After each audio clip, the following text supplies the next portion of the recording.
जय हिंद साथियों, आज के क्लास को शुरू करते हैं आज के मोटिवेशन लाइन के साथ। हारने वाला विद्यार्थी जीतने वाले विद्यार्थी पर ध्यान देता है, जबकि जीतने वाला विद्यार्थी सिर्फ जीतने पर ध्यान देता है। चलिए दोस्तों, देखते हैं आज के पहले प्रश्न। एक एवोगाड्रो संख्या कितने के बराबर होता है? ऑप्शन ए है 6.023 गुने 10 के पावर 22, ऑप्शन बी है 6.023 गुने 10 के पावर 23, ऑप्शन सी है 6.23 गुने 10, ऑप्शन डी है 6.023 गुने 10 के पावर 25। तो एक एवोगाड्रो संख्या बराबर होता है 6.023 गुने 10 के पावर 23। दूरी मापने की सबसे बड़ी इकाई क्या है? ऑप्शन ए है पारसेक, ऑप्शन बी है प्रकाश वर्ष, ऑप्शन सी है धारा, ऑप्शन डी है एम्पियर। तो दूरी मापने की सबसे बड़ी इकाई है जो पारसेक होती है। एक प्रकाश वर्ष बराबर कितना होता है? ऑप्शन ए है 6.46 गुने 10 के पावर 9 मीटर, ऑप्शन बी है 9.46 गुने 10 के पावर 15 मीटर, ऑप्शन सी है 9.46 गुने 10 के पावर 18 मीटर, ऑप्शन डी है 9.046 गुने 100 मीटर। तो एक प्रकाश वर्ष बराबर होता है 9.46 गुने 10 के पावर 15 मीटर। 9.46 गुने 10 के पावर 15 मीटर के बराबर होती है। 1 लीटर कितना गैलन के बराबर होता है? ऑप्शन ए है 0.2642 गैलन, ऑप्शन बी है 0.1642 गैलन, ऑप्शन सी है 0.2442, ऑप्शन डी है 0.2341। तो 1 लीटर 0.2642 गैलन के बराबर होता है। एक फर्मी में कितना मीटर होता है? ऑप्शन ए है 10 के पावर -12 मीटर, ऑप्शन बी है 10 के पावर -15 मीटर, ऑप्शन सी है 10 के पावर -18 मीटर, ऑप्शन डी है 10 के पावर -10 मीटर। तो एक फर्मी बराबर होता है 10 के पावर -15 मीटर।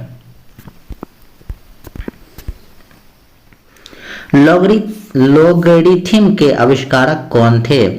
ऑप्शन ए है रिचर्ड डे, ऑप्शन बी है वाल्टर, ऑप्शन सी है जॉन नेपियर, ऑप्शन डी है ब्रॉडशॉ। तो लॉगरिथम के आविष्कारक जॉन नेपियर थे। स्कूटर के आविष्कारक थे जो जी ब्रॉडशॉ थे। क्वांटम सिद्धांत के प्रतिपादन किसने किया था? ऑप्शन ए है एडीमन, ऑप्शन बी है मैक्स प्लांक, ऑप्शन सी है न्यूटन, ऑप्शन डी है कूलॉम। तो क्वांटम सिद्धांत का प्रतिपादन मैक्स प्लांक किए थे। वायुमंडल की आर्द्रता को मापने वाला यंत्र क्या कहलाता है? ऑप्शन ए है हाइड्रोमीटर, ऑप्शन बी है हाइग्रोमीटर, ऑप्शन सी है हाइड्रोफोन, ऑप्शन डी है मेगाफोन। तो वायुमंडल की आर्द्रता मापने वाले यंत्र को हाइग्रोमीटर कहलाता है। द्रव की अपेक्षित घनत्व मापा जाता है हाइड्रोमीटर के द्वारा, और पानी में ध्वनि की माप की जाती है हाइड्रोफोन के द्वारा। एक एंगस्ट्रॉम कितने के बराबर होता है? ऑप्शन ए है 10 के पावर -10 मीटर, ऑप्शन बी है 10 के पावर -8 मीटर, ऑप्शन सी है 10 के पावर -3 मीटर, ऑप्शन डी है 10 के पावर -10 मीटर के। तो एक एंगस्ट्रॉम बराबर होता है 10 के पावर -10 मीटर के। पृथ्वी के उपग्रह का कक्षीय वेग निर्भर करता है किस पर? ऑप्शन ए है कक्षा की त्रिज्या पर, ऑप्शन बी है उपग्रह की द्रव्यमान पर, ऑप्शन सी है पृथ्वी के उपग्रह को दिए गए वेग पर, ऑप्शन डी है सूर्य के उसकी दूरी पर। तो पृथ्वी के उपग्रह की कक्षा का वेग निर्भर करता है कक्षा के त्रिज्या पर। घड़ी की चाबी में संचित होती है कौन सी ऊर्जा? ऑप्शन ए है गतिज ऊर्जा, ऑप्शन बी है दाब ऊर्जा, ऑप्शन सी है स्थितिज ऊर्जा, ऑप्शन डी है इनमें से कोई नहीं। तो घड़ी में संचित होती है जो स्थितिज ऊर्जा संचित होती है।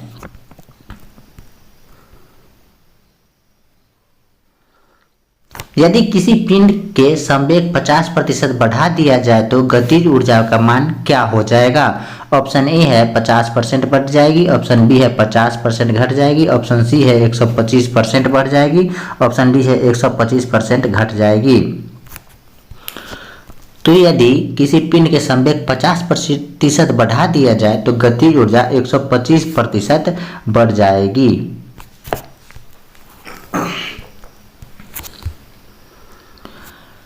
अनुदैर्ध्य तरंग उत्पन्न हो सकती है निम्न में से किसके द्वारा? ऑप्शन ए है सभी माध्यमों में, ऑप्शन बी है ठोस में, ऑप्शन सी है द्रव में, ऑप्शन डी है गैस में। तो अनुदैर्ध्य तरंगे सभी माध्यमों में उत्पन्न की जा सकती है, ठोस, द्रव और गैस तीनों माध्यमों में। किस माध्यम में अनुप्रस्थ तरंग उत्पन्न नहीं हो सकती है? ऑप्शन ए है पानी में, ऑप्शन बी है लोहा में, ऑप्शन सी है हवा में, ऑप्शन डी है पारा में। तो हवा में अनुप्रस्थ तरंग उत्पन्न नहीं की जा सकती है। प्रतिबल और विकृति का अनुपात क्या कहलाता है? ऑप्शन ए है प्रत्यास्था गुणांक, ऑप्शन बी है गुरुत्वाकर्षण नियतांक, ऑप्शन सी है जड़त्व आघूर्ण, ऑप्शन डी है प्लांक का नियतांक। तो प्रतिबल और विकृति होता है जो प्रत्यास्था गुणांक कहलाता है। पनडुब्बी आधारित है, ऑप्शन ए है न्यूटन के प्रथम गति नियम पर, ऑप्शन बी है आर्किमिडीज के सिद्धांत पर, ऑप्शन सी है पास्कल के नियम पर, ऑप्शन डी है ऊर्जा संरक्षण के सिद्धांत पर। तो पनडुब्बी होती है जो आर्किमिडीज के सिद्धांत पर आधारित होती है। समुद्र में तैरना नदी की अपेक्षा आसान होता है क्योंकि ऑप्शन ए है समुद्र गहरा होता है, ऑप्शन बी है समुद्र काफी दूर तक फैला रहता है, ऑप्शन सी है समुद्र में ज्वार भाटा आता है, ऑप्शन डी है समुद्र के पानी का घनत्व नदी के पानी से अधिक होता है। तो समुद्र में तैरना नदी की अपेक्षा आसान इसीलिए होता है कि समुद्र के पानी का घनत्व नदी के पानी से अधिक होता है। तरंग अपसर्व कही जाती है जब उसकी आवृत्ति होती है। ऑप्शन ए है 20 हर्ट्ज से 20,000 हर्ट्ज के बीच, ऑप्शन बी है 20 हर्ट्ज से अधिक, ऑप्शन सी है 20,000 हर्ट्ज से अधिक, ऑप्शन डी है 20 हर्ट्ज से कम। तो तरंग अपसर्व कही जाती है 20 हर्ट्ज से कम की ध्वनि को। यदि तरंग की लंबाई का मान आधा कर दिया जाए तो ध्वनि का वेग कितना हो जाएगा? ऑप्शन ए है आधा हो जाएगी, ऑप्शन बी है दोगुना हो जाएगी, ऑप्शन सी है अपरिवर्तित रहेगी, ऑप्शन डी है 4 गुना हो जाएगी। तो यदि तरंग की लंबाई का मान आधा कर दिया जाए तो ध्वनि का वेग भी आधा हो जाएगी। ध्वनि तरंग है कैसी तरंग है? ऑप्शन ए है अनुदैर्ध्य तरंग, ऑप्शन बी है अनुप्रस्थ तरंग, ऑप्शन सी है विद्युत चुंबकीय तरंग और ऑप्शन डी है कोई नहीं। तो ध्वनि है जो अनुदैर्ध्य तरंग है और प्रकाश है जो अनुप्रस्थ तरंग है। गोलीय दर्पण की फोकस दूरी उसकी वक्रता तिर्य्याई कितनी होती है? ऑप्शन ए है होती है आधी, ऑप्शन बी 2 गुनी, ऑप्शन सी 3 गुनी, ऑप्शन डी 4 गुनी। तो गोलीय दर्पण की फोकस दूरी उसकी वक्रता त्रिज्या की आधी होती है। उत्तल दर्पण द्वारा बना प्रतिबिंब कैसा होता है? ऑप्शन ए है वास्तविक और सीधा, ऑप्शन बी है वास्तविक और उल्टा, ऑप्शन सी है काल्पनिक और सीधा, ऑप्शन डी है काल्पनिक उल्टा। उत्तल दर्पण द्वारा बना प्रतिबिंब कैसा होता है? ऑप्शन ए है वास्तविक एवं सीधा, ऑप्शन बी है वास्तविक उल्टा, ऑप्शन सी है काल्पनिक सीधा, ऑप्शन डी है काल्पनिक उल्टा। तो उत्तल दर्पण द्वारा बना प्रतिबिंब काल्पनिक और सीधा होता है। प्रकाश तरंग उदाहरण है निम्न में से किस तरंग का? ऑप्शन ए है ध्वनि तरंग का, ऑप्शन बी है विद्युत चुंबकीय अनुप्रस्थ तरंग का, ऑप्शन सी है परावैंगनिक तरंग का, ऑप्शन डी है इनमें से कोई नहीं। तो प्रकाश तरंग होता है जो विद्युत चुंबकीय तरंग अनुप्रस्थ तरंग का उदाहरण होता है। फोटोग्राफिक कैमरे का अभिदृश्य लेंस कैसा होता है? ऑप्शन ए अवतल होता है, ऑप्शन बी उत्तल होता है, ऑप्शन सी अभया उत्तल होता है, ऑप्शन डी इनमें से कोई नहीं होता है। तो फोटोग्राफी का अभिदृश्य लेंस होता है जो उत्तल होता है। E बराबर mc² को प्रतिपादन किसने किया था? ऑप्शन ए है रदरफोर्ड ने, ऑप्शन बी है आइंस्टीन ने, ऑप्शन सी है नील बोर ने, ऑप्शन डी है एनरिको फर्मी ने। तो E बराबर mc² का प्रतिपादन अल्बर्ट आइंस्टीन किए थे। थोरियम का नाभिक को बदला जा सकता है। ऑप्शन ए है यूरेनियम में, ऑप्शन बी है प्लूटोनियम में, ऑप्शन सी है पोलोनियम में, ऑप्शन डी है रेडियम में। तो थोरियम के नाभिक को प्लूटोनियम में बदला जा सकता है। फ्यूज के पदार्थ का होना चाहिए, फ्यूज के पदार्थ कैसा होना चाहिए? ऑप्शन ए उच्च प्रतिरोध वाला होना चाहिए, ऑप्शन बी निम्न गलनांक वाला होना चाहिए, ऑप्शन सी है उच्च नम्यता वाला होना चाहिए, ऑप्शन डी है उच्च गलनांक वाला होना चाहिए। तो फ्यूज के पदार्थ को होना चाहिए निम्न गलनांक वाला होना चाहिए। निम्न विद्युत चुंबकीय तरंग में किसकी आवृत्ति अधिकतम होती है? ऑप्शन ए है एक्स किरण की, ऑप्शन बी है वाई किरण की, ऑप्शन सी है परावैंगनिक किरण की, ऑप्शन डी है अवरक्त किरण की।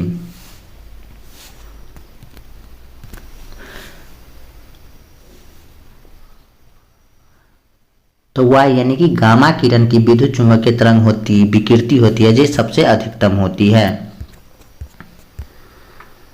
ऊर्जा का क्षय कम होता है। ऑप्शन ए है दृश्य धारा में, ऑप्शन बी है परावर्ती धारा में, ऑप्शन सी है दोनों प्रकार की धारा में, ऑप्शन डी है इनमें से कोई नहीं। तो दृश्य धारा में ऊर्जा का क्षय सबसे कम होता है।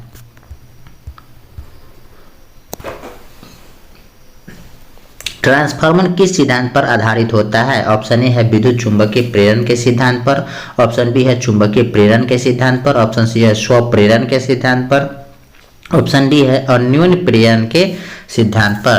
तो विद्युत ट्रांसफार्मर होती है जो चुंबकीय प्रेरण के सिद्धांत पर आधारित होती है।